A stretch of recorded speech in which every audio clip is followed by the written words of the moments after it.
iOS versus Android, tale as old as time. The name of the game today is going to be comparing the features or quirks of each OS to see which one better meets your use case. Hopefully, if you're on the fence or considering switching to one or the other, this video will help you out.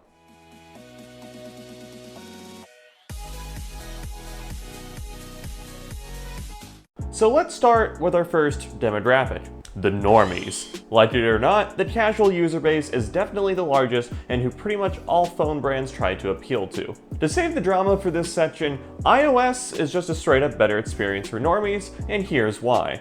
For starters, the iPhone will work to its fullest potential automatically out of the box, so the normie user doesn't have to fiddle around with scary settings like screen resolution and refresh rate. Furthermore, in terms of media consumption, because people think watching Netflix on their phone is a perfectly acceptable experience, I would have to give iOS and the iPhone in general here the win. The flat screen design, as well as really bright HDR performance, makes for a fantastic visual experience. Of course, the visual component needs audio as well, in which case iOS takes another W. This is due to how iOS handles Bluetooth audio devices. Across the board, I found iOS connects faster and generally sounds better with lower latency. The latency problem has gotten so bad on Android, Google is finally going to start addressing it in Android 12. So if Netflix or other things are your thing, then iOS is probably the way to go. More to the normie experience, on a fundamental level, a phone is a communications device. When we're just talking about basic texting, iOS is definitely the better experience, simply due to iMessage. Now look, iMessage isn't even that great, but in North America, it's apparently way too much effort to ask people to install a third-party chat app like Line or Signal. If you want to hear more about these third-party messengers, make sure you're subscribed and hit that notification bell, as we'll have a video coming out about that soon enough. Back to iMessage, it is nice being able to communicate with other iOS devices with the automatic features like end-to-end encryption and message sync across other iOS or Apple devices, but more on that later. But say you're too zoomer for normie level texting. After all, that's so 1992. If you're into say Snapchatting or Instagram-ing, then iOS provides the better experience over Android due to the apps actually using the camera on iOS. On Android, Snapchat and Instagram don't actually take a picture, but rather open the camera shutter and take a screenshot of what the camera is seeing. Why Google hasn't just made a universal camera API for apps like this to tap into, we'll probably never know, but I digress. So when it comes to the normie experience, it's no doubt that iOS wins here. The overall simplicity and out-of-the-box experience isn't matched anywhere in the Android space, and overall, iOS has the better app integrations on some of the most popular communications platforms. Now, let's move on to the next demographic, the salaryman. This group can be broken down into two factions, the Cyril Figuses and the Bob Rosses of the world. If your phone is something you need to rely on for work, or something you want as a tool to aid in accomplishing your work, it is important to understand which OS best fits your use cases. If you're on the more creative side of things, i.e. a Bob Ross, and you're primarily working with photos, video, and even digital artwork, iOS is a hard option to pass up. Paired with other Apple devices, the workflow for transferring video from say an iPhone to an iMac is pretty seamless. And at the added bonus of being able to shoot in a RAW format on your phone to maximize your editing capability. Photos are a breeze to edit using native tools on iOS, and this functionality expands further to say an iPad Pro and accompanying Apple Pencil. Things are unfortunately far less unified in the Android space, where each phone maker has their own flavor of Android that may or may not have editing features built in. While it is possible to download third-party editors, those can be limited or price-gated. Furthermore, it should also be noted that the Android tablet space might as well not exist. One credit to Android here, and universally as well, is much more robust file system that can make it easier to find files when transferring to say a PC or other device. While Android isn't a complete write-off for this section,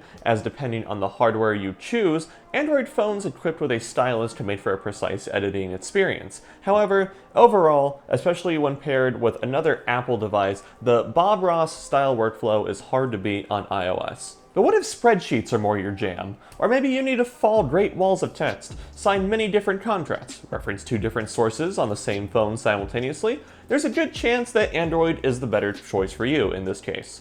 Specifically, I would advocate for Samsung here, because not only do they seem to have the best stylus experience, and it's also what I'm most familiar with, after all I have the Note 20 here, while iOS has a picture-in-picture and an arguably better implementation than Android, iOS doesn't have split views for apps, which allows me to do something like take notes while referencing text, or reference values while punching them into the phone's calculator app.